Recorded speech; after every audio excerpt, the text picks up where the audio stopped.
But sound is a much underappreciated element of exhibition work, as far well, in fact, all entertainment. If you go to see an epic movie, I would say that more than half of the emotional impact that movie has on you is sound rather than vision. I did an exhibition at the Foundling Museum. I don't know if anybody's been to the Foundling Museum, but it's an incredible space. And very emotionally impactful, I think. And they said they were celebrating a famous painting that they have called the March of the Troops to Finchley. It's this amazing painting, which is like a giant operatic scene with like hundreds of characters in it. And just looking up Tottenham Court Road, you can see the hills in the distance for Highgate.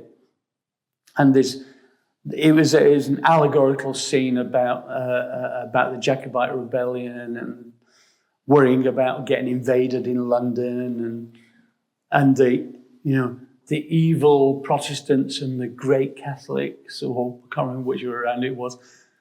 But the point of view was there was prostitutes there were people boxing over there was gin-soaked soldiers, etc., etc. And I thought, one of the curators said to me, would you be interested in doing a soundscape associated with it?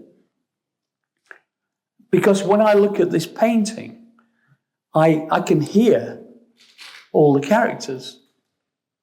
I think it's like a movie, and I'm going, wow, absolutely. That makes perfect sense to me. So I thought the challenge for me at that point was, let's create a three-dimensional scene using 3D sound. And let's see if we can make people treat this painting like a movie. So will they sit there like you're sitting there now and look at this amazing painting? And can we create the immersivity and the drama and the narrative just with sound?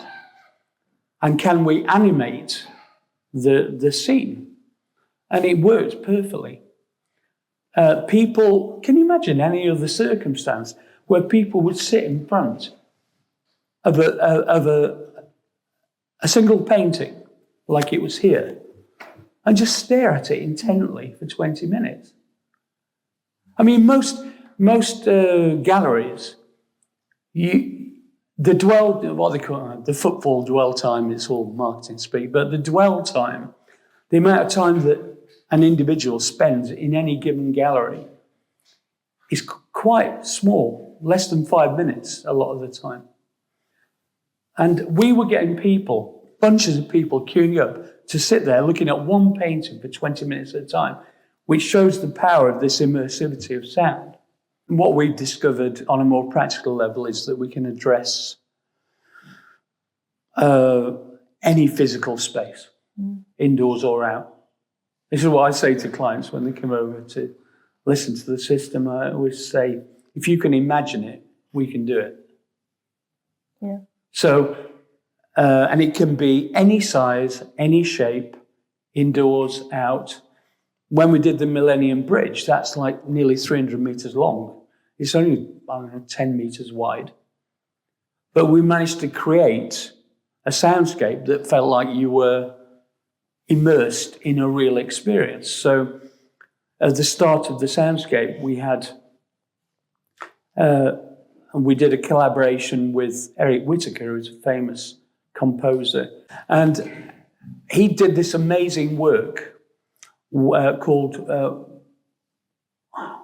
Water Scene or something. And it was basically, he wrote a piece of music and sent out the individual parts to volunteers via the internet, and he conducted them online individually, their parts, and each individual didn't know what the other parts were doing, and he assembled it all.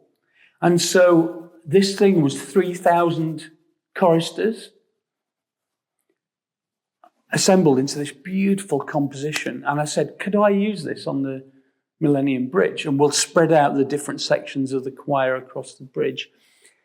And it was so realistic that people were literally coming up to me and asking, where is the choir hidden under the bridge? And so you could walk through the entire choir basically invisibly. And so the power, it's not just about the power of sound, it's the power of illusion.